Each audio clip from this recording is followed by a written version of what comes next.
Sleep and mental health are closely related. Not getting enough sleep just for even one night can affect our moods, our thought process, certainly our energy level.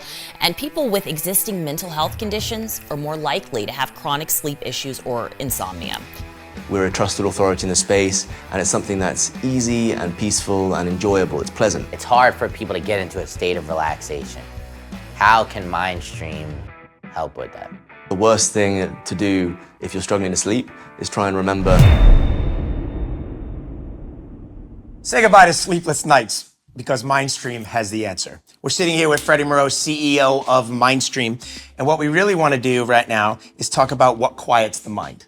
What do you guys look at for quieting the mind, and how do you really excel at that? Yeah, I think it's always trying to meet people where they are. So people have routines, and you want to try and make it as frictionless as possible. So the two things are, one, audio plays well with others. You know, we always look to be the soundtrack to something wherever possible. It doesn't have to just be, you know, this is music and it has to be, you know, listened to just here. It's more like saying, okay, you have a nighttime routine, whatever that may be. If it's as simple as brushing your teeth and, you know, turning off the lights, we can figure something out to make it even just a slither of wellness to appear to it, to help elongate that experience. So wherever possible, it's trying to understand where people are, and I haven't quite figured out the toothbrush integration piece of that analogy, but we'll get there. That's phase. You asked 5-10 year plan. That's 11. So we'll get there. So what about, you know, because I feel like a lot of people that are having trouble sleeping, they're too tense. It's hard for people to get into a state of relaxation.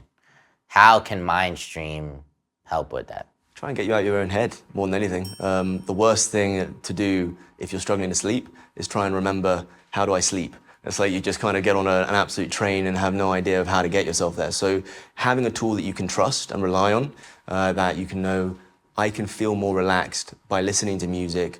You know, there's evidence behind it because they've done these studies. We're a trusted authority in the space, and it's something that's easy and peaceful and enjoyable. It's pleasant. There's no, you know, we're not asking you to inject yourself or do anything crazy. It's just a simple tool that you know that at a moment where you need something, you need some support, you need some help, just put some music on and let yourself drift. And as soon as you do that, the tension just drops away. In terms of improving your sleep quality, is that part of it also? Or are you just trying to distract the mind? So both. We have, so the study that we did with Sleep Score Labs, the findings of this initial study, and we have to dive deeper now to understand how we can optimize these initial findings, but they were really exciting initial findings. So listening to the two playlists that we tested, these two medleys, they had different outcomes on sleep. So the second one, which didn't have any percussive elements, the second one which had percussive elements to it, so the non-Liquid Mind medley, this was a compilation of artists, we found that it improved sleep efficiency. So that meant that you got to sleep quicker. So it specifically helped the process of reducing sleep latency. Whereas the first medley, which is completely non-percussive, it found that you had an additional, on average, across this 772-night study, you had an additional 4.2 hours of slow, deep wave sleep per month as a result of just listening to 20 minutes of music a night. We have a therapist, part of our team at Happy Jack Entertainment, called Dr. Rachel. And the other day when we were talking to her, she said, the bed is for two things, sleep and sex.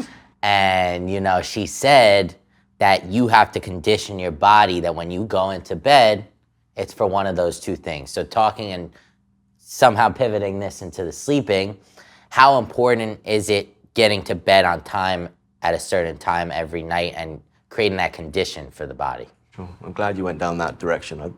As a British you person, you would just see like a tomato face. I can't talk about that. Did she not mention crying as sort of like the third reason? I like that. I need to change my habits. I need to change my habits. Yeah. How do you? So yeah, absolutely. I mean, routines are critical. So you know, there's a great sleep scientist who we get to work with, Dr. Ellie Gottlieb, who is one of the neuroscientists in the team at Sleep Score Labs. And you know, music is one tool that can fit into a very large toolkit of certain behaviors that can improve sleep. So I might get this completely wrong, so better to check with the experts always. But things like thermoregulation, keeping yourself cool before going to bed, you know, consistency, reducing alcohol intake for particular hours, reducing caffeine intake. You know, the things that kind of get tossed around as known quantities, which some of us don't do so well, which I can include myself in. But there are definitely behavioral shifts that you can do to improve sleep, as well as then there's also active tools that you can do to also improve sleep, such as bringing some music into your nighttime routine, using things like there are particular scents now that have been identified that can improve sleep outcomes. So using aromatherapy as part of it, sleep inserts. So Freddie, we want to talk about the music and certain ways that people listen to it, right? So it's really mood driven. How do you guys look at the impacting music and what it has on a mood? There's two factors that come into it, which is preference and memory anchors, really. So there's the general structure of music that can elicit particular outcomes and reactions from a physiological or psychological standpoint. So a framework, if you will, that you could build to influence people's mood, behavior, to engage them in certain ways and to help them feel certain things.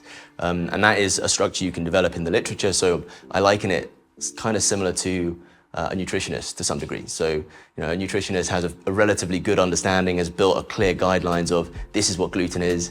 Gluten is good for you, bad for you, whatever it is. This is the nutritional value. But it would never, a nutritionist would never tell a chef what they can or cannot use, right? These are ingredients that the chef then can put together. But more importantly, it's a common language for people to be able to understand. So what we're looking to do in some of the research we're conducting is to build that same nutritional framework for musical components that we can provide to our musicians or chefs to be able to create things in an informed manner, to be able to change and support different behavioral outcomes. I'm feeling a little bit more zen right now. I don't know about you, but listen, we're here with Freddie from Myndstream, and we're not done.